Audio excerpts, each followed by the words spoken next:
Fredrick Delius, A Life Lived in Music.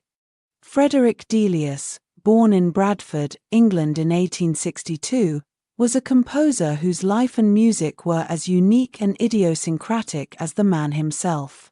His journey, marked by artistic rebellion, self-discovery, and unwavering passion for music, resulted in a body of work that stands as a testament to the beauty and power of sound. Delius's early life was far from conventional. He was born into a prosperous family of wool merchants, but his heart belonged to the world of music, not business. He rebelled against the expectations of his family, choosing to pursue his artistic passions instead of following in their footsteps. This defiance led him to a life filled with adventure, both personal and musical. His musical journey began with piano lessons, but his true love was the violin.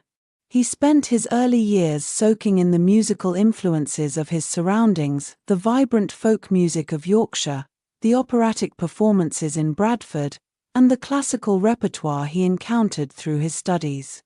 However, it was the music of Wagner that truly ignited his passion, opening his eyes to the possibilities of orchestral sound and the power of music to transport audiences to other realms. At the age of 20, Delius embarked on a pivotal journey to Florida, seeking a life free from the constraints of his family and the pressures of society. This period marked the beginning of his musical awakening. Inspired by the lush landscapes and vibrant culture of the American South, he started composing his first major works.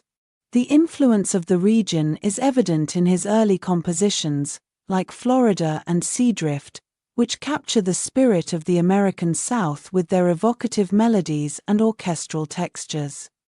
However, Delius's journey was far from smooth sailing. He struggled to find his voice and direction, and his early compositions lacked the depth and complexity that would later characterize his work. But he was not one to be deterred. He moved to Paris, immersing himself in the city's vibrant artistic scene and seeking guidance from the renowned composer, Edvard Grieg. This meeting proved to be a turning point, as Grieg's encouragement and mentorship helped Delius refine his musical style and find his own unique voice. In the late 1890s, Delius returned to England, settling down in a small village near Paris. It was here that he met his future wife, Jelka Rosen, a young violinist who became his muse and constant companion. Their passionate romance, fueled by shared musical aspirations, sparked a new wave of creativity in Delius.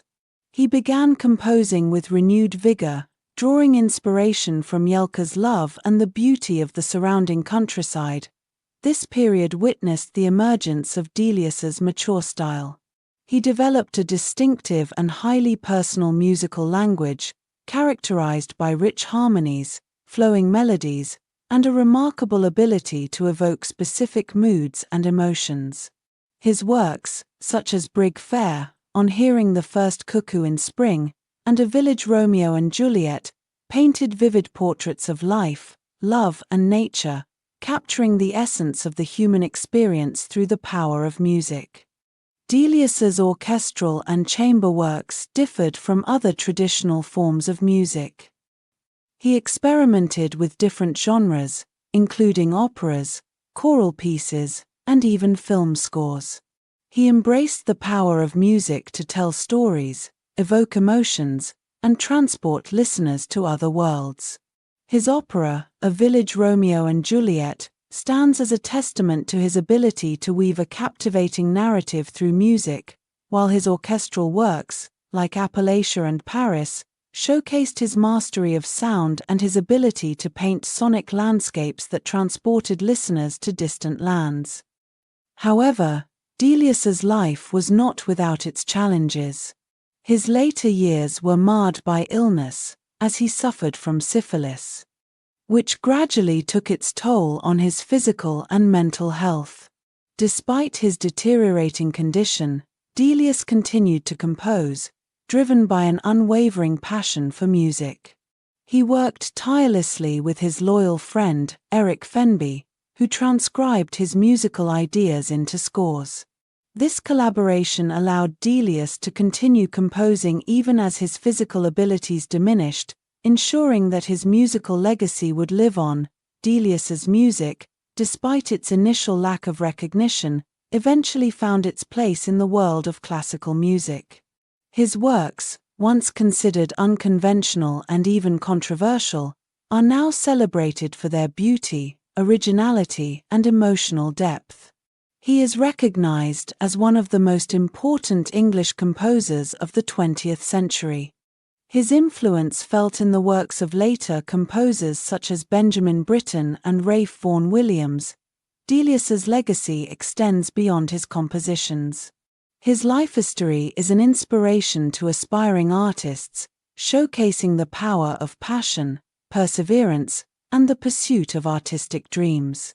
He defied societal expectations, followed his own path, and created a body of work that continues to resonate with audiences worldwide. His music, with its evocative melodies, rich harmonies, and captivating orchestral textures, transcends the boundaries of time and culture. It speaks to the depths of the human spirit, capturing the joys and sorrows, the hopes and dreams, and the profound beauty of life itself. A closer look at Delius's major works. Florida, 1887. Delius's first major work, inspired by the lush landscapes and vibrant culture of Florida. It showcases his early musical style, characterized by a blend of folk elements and romantic influences. Seadrift, 1903 to 1904. A powerful choral work based on poems by Walt Whitman. It captures the vastness of the ocean and the human spirit's connection to nature. Brig Fair, 1907. A rhapsodic orchestral work based on a traditional Yorkshire folk song. It evokes the atmosphere of a bustling country fair, with its vibrant melodies and evocative harmonies. On Hearing the First Cuckoo in Spring, 1912. A short but poignant orchestral piece inspired by the arrival of spring. It captures the joy and renewal of nature, with its delicate melodies and shimmering orchestral textures. A Village Romeo and Juliet, 1907. Delius's only completed opera, based on a novel by Gottfried Keller. It tells the story of two young lovers from different backgrounds who are forbidden to be together. The opera is notable for its lyrical melodies, expressive harmonies, and its portrayal of the universal themes of love, loss, and sacrifice. Appalachia, 1902. A large-scale choral and orchestral work based on a poem by the American writer, John Mayer Zahara. It evokes the rugged beauty of the Appalachian Mountains and the resilience of the human spirit. Paris, 1929. A nostalgic orchestral work that captures the spirit of Paris, the city where Delius spent many years. It features a blend of French musical influences and Delius's own unique style. Beyond the music, Delius's life was as captivating as his music. He was a complex and contradictory individual, a man of great passion and determination who lived life on his own terms. He was a rebel, an artist, a dreamer, and a lover. His story is a testament to the power of music to inspire and transcend the boundaries of time and circumstance. A legacy of inspiration, Delius's music continues to inspire audiences and musicians alike. His unique blend of romantic sensibilities, folk influences, and personal expression has left a lasting mark on the world of classical music. His works are performed regularly by orchestras and ensembles around the world, and his music continues to be studied and analyzed by scholars and music lovers. Fredrick Delius, the maverick composer from Bradford, left behind a legacy that extends far beyond his musical creations. He was a true artist, a dreamer, and a rebel who lived life on his own terms. His music, a reflection of his multifaceted personality, continues to captivate and inspire, reminding us of the beauty, power, and enduring nature of music.